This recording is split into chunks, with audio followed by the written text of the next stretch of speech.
Je suis avec Catherine Creusot-Garchet à Euretina 2024 à Barcelone. Catherine, on voit plein de choses depuis 2 jours, mais globalement, l'important, c'est que l'homme est dans l'œil et réciproquement. Je dirais pas que dans le fond d'œil on voit la mer, hein.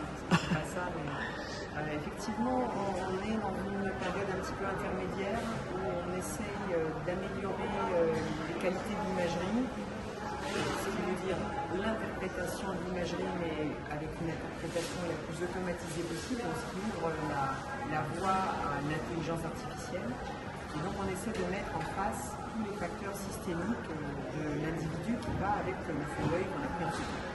Et donc on est en train de voir apparaître petit à petit des essais de médecine personnalisée, particulièrement de comment l'aspect de la vascularisation rétinienne peut, par exemple, être associé à des facteurs de risque cardiovasculaires. Donc ça suppose de caractériser le plus parfaitement possible les patients, de faire des examens en OCT-angiographie, de faire de l'intelligence artificielle pour ensuite aller vers des espèces de calculateurs de risque, en fait de la prédiction de risque.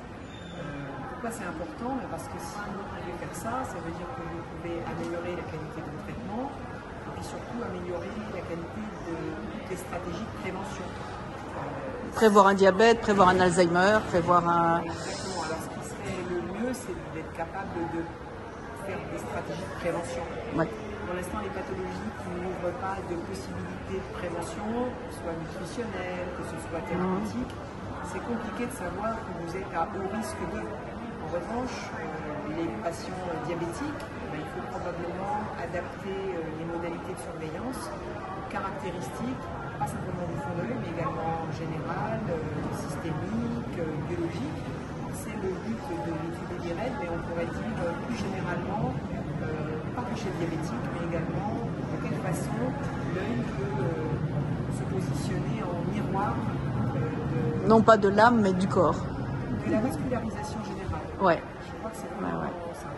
Et j'ai vu aussi qu'on pouvait d'ores et déjà prévoir le nombre d'injections en regardant certaines caractéristiques du fond d'œil, de l'OCT, de l'angio. Et c'est peut-être mieux de dire aux patients, préparez-vous à avoir 8 injections cette année que de dire on va voir ce qu'on devient.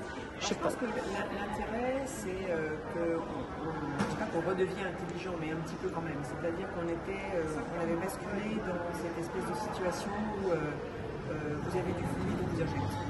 Vous avez envie de réfléchir. Maintenant, on est dans la situation où on a des molécules d'efficacité différentes, probablement qui permettent avec des intervalles un petit peu plus longs et qui vont nécessiter d'être plus ou moins injectés. Et donc à ce moment-là, effectivement, on pourrait peut-être définir des stratégies différentes selon les caractéristiques des néo-vaisseaux, selon la présentation du départ, pour pouvoir choisir la molécule en question et puis aussi faire une information éclairée au patient en disant vous avez plutôt une forme qui est un peu résistante, donc je vais être obligé de vous traiter fort au début et puis après on va pouvoir alléger un petit peu, ou à contrario, vous avez une forme qui n'est pas forcément méchante mais qui va récidiver volontiers, et dans ce cas-là, je vais aller vers un autre régime de traitement. Donc je pense qu'on arrive à une pratique raisonnée et intelligente de notre spécialité. Une espèce de sur-mesure, merci.